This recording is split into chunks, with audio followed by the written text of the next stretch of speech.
School படிக்கும்போது college படிக்கும்போதெல்லாம் நானும் என் கசனும் சேர்ந்து வீட்டில் யாரும் இல்லாதப்போ சிக்கன் பிரியாணியும் 65 தான் செஞ்சு சாப்பிடுவோம். அப்போ வீட்டில் கொடுக்குற பாக்கெட் மணியெல்லாம் சேர்த்து வச்சு 50 ரூபா 60 ரூபாய்க்கெல்லாம் சிக்கன் வாங்கிட்டு வந்து செஞ்சிருக்கோம். திடீர்னு நைட்டு தூங்கும் போது எனக்கு அந்த ஞாபகம் வந்துருச்சு. அதனால ஆதி அவங்கள அடுத்த நாள் காலையிலேயே சிக்கன் வாங்கிட்டு வர சொல்லி பிரியாணியும் 65 செஞ்சுட்டேன். கண்டிப்பா எல்லாரும் ஸ்கூல் படிக்கும்போது இல்ல காலேஜ் படிக்கும்போது ஃப்ரெண்ட்ஸ் ஆர் கசன்ஸ் கூட வீட்டில் யாரும் இல்லாதப்போ சமைச்சு சாப்பிட்டுருப்பீங்க. அந்த மாதிரி மெமரிஸ் உங்க லைஃப்ல நடந்துருந்துச்சுன்னா கமெண்ட் செக்ஷன்ல சொல்லுங்க. பிளிப்கார்ட்ல அடிக்கடி 9 rupees ஆஃபர்ஸ் போடுவாங்க. அதுல தேவையான வெஜிடபிள்ஸ் எல்லாம் கொஞ்சம் வாங்கியிருந்தேன். சமைச்சு டயர்டா இருப்ப ரெஸ்ட் எடுன்ட்டு சொன்னதை நம்பி நான் போனேன். 1 மணி நேரம் ஆயும் ஜூஸ் வரல, ஆளையும் காணோன்னு பார்த்தா கிரிக்கெட் பார்த்துட்டே ஜூஸ் போட்டுட்டு இருக்காங்க.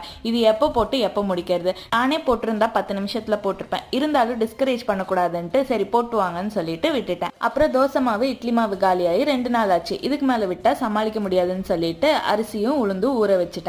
இது மாதிரி இன்ட்ரெஸ்டிங்கான vlog பார்க்க மறக்காம சேனலை லைக், ஷேர் அண்ட் சப்ஸ்கிரைப் பண்ணிக்கோங்க. அது வரைக்கும் பை.